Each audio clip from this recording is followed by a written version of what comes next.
सर्वांना नमस्कार. कथा आवडली तर लाईक करा आणि चॅनलवर नवीन असाल तर सबस्क्राईब करा. सायलीला सावीच्या स्वप्नाबद्दल समजल्यावर ती चिंतेत पडते. शौर्यने तिला आश्वस्त केलं, कदाचित ही फक्त जुन्या घटना विसरता न आल्यामुळे होते. तू सावित्रीवर विश्वास ठेव. पण सायलीचं मन अजूनही अडखळत होतं. दरम्यान ईशान आणि सावित्रीचं नातं अजून घट्ट झालं होतं. एकमेकांबरोबर वेळ घालवताना त्यांना स्वतःचा अस्तित्वाविषयी नवे प्रश्न पडत होते. आणि एक दिवस मोतीवाड्याच्या संग्रहालयात सावीला एक पोथी सापडते, ज्याचं नाव होतं कालगंधिका. ती होती एक अतिप्राचीन वाडग्रंथ, ज्यात मोतीवाड्याशी संबंधित काळ, वंश, पुनर्जन्म आणि प्रेमाच्या गूढ कथा लिहिल्या होत्या. त्या पोथीत एका प्रकरणाचं नाव होतं शापित समागम. जेव्हा प्रेम नशिबाविरुद्ध उभं राहतं, सावित्रीने ते वाचताना एक वाक्य पाहिलं. एका जन्मात जिथं प्रेम अपूर्ण राहतं, त्या प्रेमाच्या आत्म्याशी गाठ अनेक पिढ्यानंतर मोतीवाड्यातच पुन्हा होते. पण जर ते प्रेम पुन्हा फसवलं गेलं तर वाड्याचं हृदय दुभंगतं, ती दचकते. म्हणजे मी आणि ईशान. त्याचवेळी ईशान गुप्त दालनात काही शोध घेत असतो. त्याला एक आरसा सापडतो. विमलाचा काळा आरसा नव्हे, तर एक दुसरा स्मृतिदर्पण. ईशान त्या आरशात बघतो आणि एका क्षणात त्याला स्वतःचा चेहरा बदलताना दिसतो. तो दिसतो अगदी राजा महेशरावाच्या युवास्थित छायेसारखा. सायलीनं पोथी वाचून पूर्ण केली.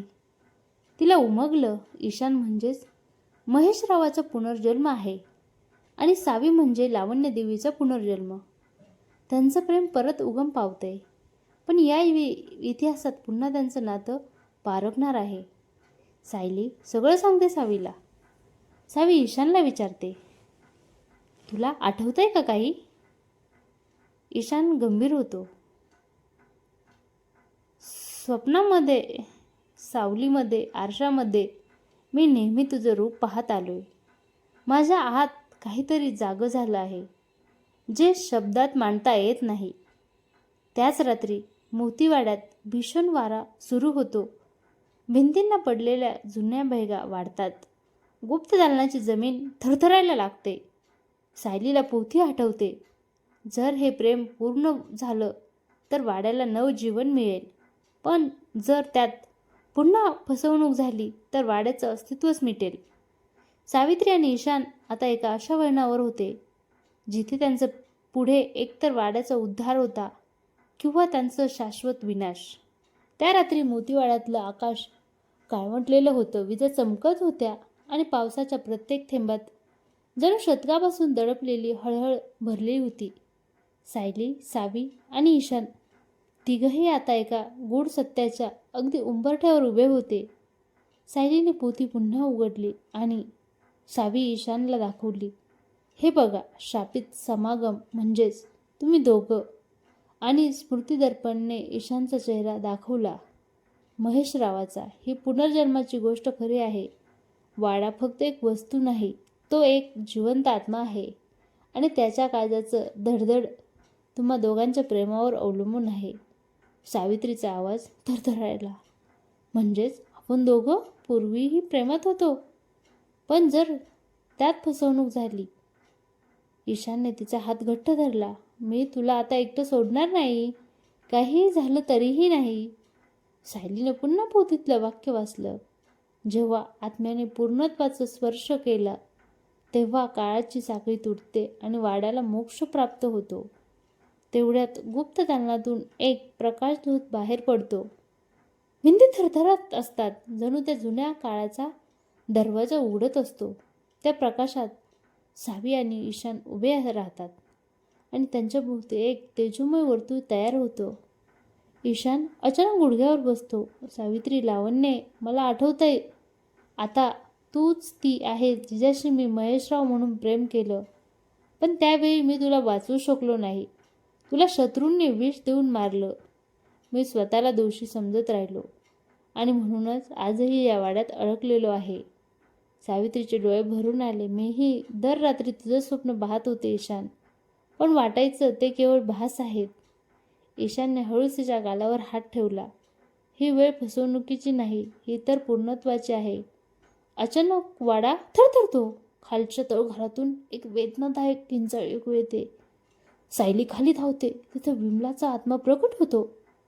विमलाचा आवाज थरथरत असतो. हे प्रेम जर पुन्हा पूर्ण झालं तर मी कायमची नाहीशी होईल.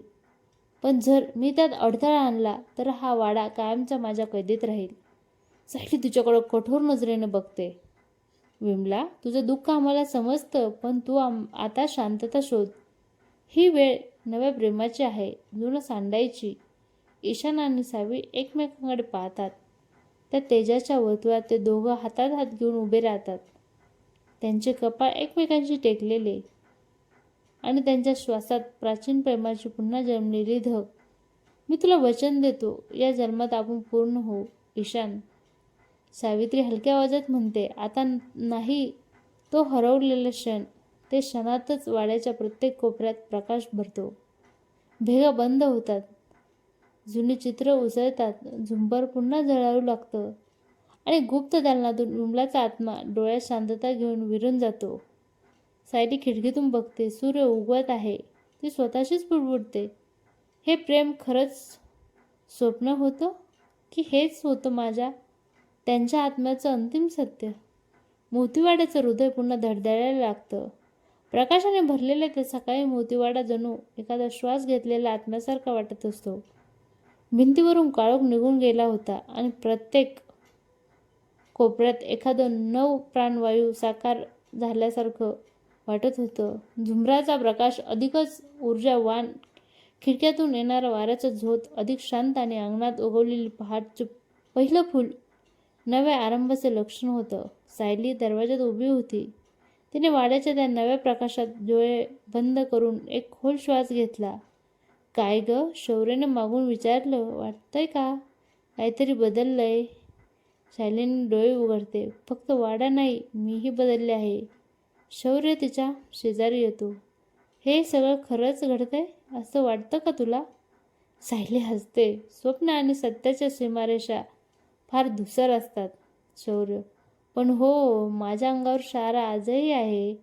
आणि तो वाऱ्यामुळे नाही. त्या दिवशी मोतीवाड्यात पहिल्यांदाच एक साजिरा उत्सव झाला. सावी आणि ईशान यांच्या प्रेमातनं पुनर्जन्माची, आत्म्याच्या एकत्र येण्याची आणि शापमुक्त वाड्याच्या नव जीवनाची साक्ष देणारा एक छोटा पण जिवंत सोहळा. सावित्री हलक्या गुलाबी रंगाच्या साडीत होती. लावण्य देवीसारखीच. तिच्या चेहऱ्यावर एक सौम्य तेज होतं, जे आता भय नव्हतं तर शांत स्वीकृती होती. ईशान डोळ्यात एक नवं चैतन्य घेऊन तिला बघत असतो. माझं आयुष्य पुनर्जन्माचं भेटलं, पण तुझ्यामुळे तो अर्थ मिळाला. सायली एकट्यानं पोथी पुन्हा वाचत होती. त्यातलं शेवटचं पान तिला आज दिसलं. प्रत्येक वाडा जपतो काही ना काही. काही जपतात गौरव, काही जपतात शाप, पण काही वाडे जे जपतात प्रेम, जे अपूर्ण असलं तरीही.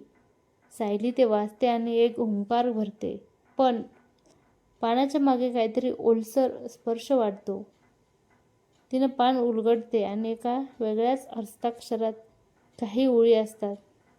जोपर्यंत वाड्याच्या पायथ्याशी एक अनाम आत्मा दडलेला आहे, त्याचं गूढ अजूनही उलगडत नाही.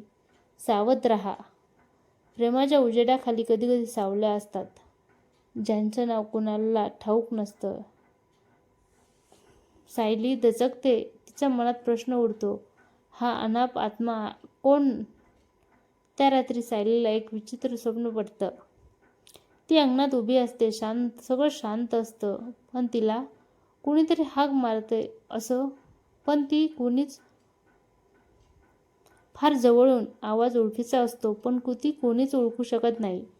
तेव्हा अचानक तिच्यासमोर एक मुलगी उभी राहते, साधारण 17-18 वर्षाची. डोळ्यात एक दुःख चमकतं. ती म्हणते, माझं नाव आर्या. मला विसरू नकोस. माझी कहाणी अजून बाकी आहे. सायली दचकते, जागी होते. तिचा श्वास फाटलेला आणि गळ्यात गारवा. सकाळी ती गुप्त दालनात जाते आणि आता अजूनही स्मृती दर्पण आहे, पण यावेळी आरशात ती स्वतःला नाही तर त्या मुलीला बघते. आर्या ही कोण? ती स्वतःशीच विचारते. शौर्य तिच्या मागे येतो. काय झालं? सायली त्याच्याकडे पाहते आणि हलक्या आवाजात म्हणते, ही कहाणी अजून संपलेली नाही. वाड्याचं एक रहस्य अजून उघडायचा बाकी आहे आणि त्याची सुरुवात आर्यापासूनच होते. सायली आर्याची सावली, वाड्यात दडलेलं तिसरं गूढ प्रेम पूर्ण झालं, पण अजून एक आत्मा वाट पाहतो आहे. त्याचं दुःख, त्याची कथा आणि तिचं सायलीशी असलेलं अज्ञात नातं उलगडायला सुरुवात होते. सायली आरशासमोर उभी होती. तिच्या डोळ्यात भीती नव्हती, पण एक विचित्र ओढ होती. जणू त्या मुलीशी काहीतरी असं विशेष नातं होतं जे तिच्याही नकळत काळाच्या खोल पडद्यावर कोरलं गेलं होतं. आरशात दिसणारी ती मुलगी आर्या, साधी चपळ चेहऱ्याची, डोळ्यात काहीतरी सांगण्याची धडपड, पण तिचा आवाज येत नव्हता. केवळ हालचाली होती आणि भावनांनी भरलेली नजर. सायली हळूच आरशावर हात ठेवते. आर्या, तू कोण आहेस? माझं काय नातं आहे तुझ्याशी? त्याच क्षणी आरशात एक भयानक छाया चमकते आणि आर्या अदृश्य होते. सायली एक पाऊल मागे सरकते. तिला आठवतं, पोथीत शेवटच्या पानावर लिहिलेलं होतं, प्रेमाच्या उजेडाखालीही सावल्या असतात, ज्यांची नावं कुणालाच ठाऊक नसतात. त्या रात्री सायलीनं पुन्हा एक स्वप्न पाहिलं.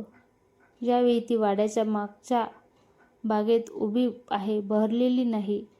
जळालेल्या फुलांनी भरलेली एक उदासीन ग्रासलेली बाग. तेवढ्यात एक झाडाच्या खाली एक कोवळी मुलगी बसलेली दिसते. तिच्या हातात एक पेटवलेली मेणबत्ती आणि शेजारी जुन्या कपड्यांची बाहुली. ती वाट पाहते माझ्या न्यायाची, ती मुलगी म्हणते. सायली जवळ जाते. आर्या, तुला काय झालं होतं?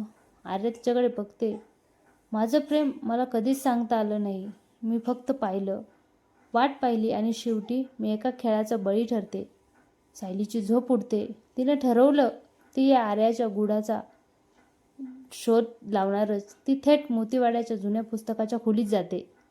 शेकडो दस्तऐवज, जळालेल्या वह्या आणि घराण्याच्या वंशवळीत ती डोकावते आणि अखेर तिला एक नाव दिसतं. आर्या महेशराव देशमुख. महेशराव म्हणजेच ईशानचा पूर्वज. आणि ही आर्या त्याच वंशाची. सायली ताबडतोब ईशानकडे जाते. तुला आर्या नावाची काही आठवण आहे का? ईशान विचारमग्न होतो. महेशरावाचा एक छोटा भाऊ होता. त्याचं नाव राजवर्धन. त्याची एक लाडकी मुलगी होती, आर्या, पण तिच्या विषयी फारसं कोणी बोलत नाही. म्हणे ती वयाच्या 18व्या वर्षीच बेपत्ता झाली. सायली गंभीर होते. बेपत्ता नाही झाली, ती इथंच आहे, या वाड्यात, एक वेदनादायक सावलीसारखी. सायली त्या रात्री पुन्हा गुप्त दालनात जाते. ती स्मृती दर्पणासमोर उभी राहते आणि हळूच विचारते, आर्या, मला तुझं दुःख जाणून घ्यायचंय, मला सांग. तेवढ्यात आरशात एक दृश्य उमटतं.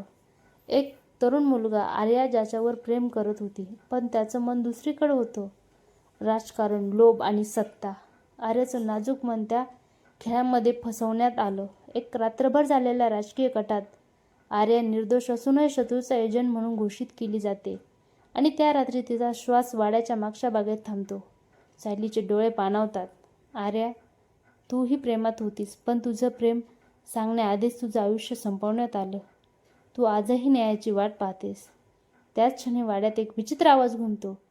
जणू आर्याच्या आत्म्याला कोणी जागं केलंय. ईशान आणि सावित्री धावत येतात. सायली सगळीकडे धूर भरतोय. कसला तरी आत्मा भडकलेला दिसतोय. सावी भीतीने म्हणते, सायली, शांतपणे म्हणते, हा आत्मा भडकलेला नाही, हा फसवलेला आहे. ती गुप्त दालनात एक मेणबत्ती ठेवते आणि त्या बाहुलीचा एक छोटा कपड्याचा तुकडा, जो तिला पुस्तकात सापडला होता, त्या ठिकाणी ठेवते. हळूहळू आरशात आर्या पुन्हा दिसते, पण यावेळी तिच्या चेहऱ्यावर एक हलकी स्मितरेषा असते. ती आता मोकळी आहे.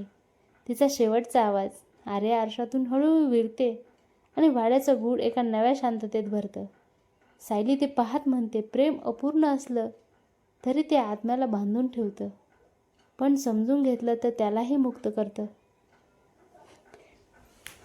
कथा आवडली असेल तर लाईक करा आणि चॅनलवर नवीन असेल तर सबस्क्राईब करा. धन्यवाद.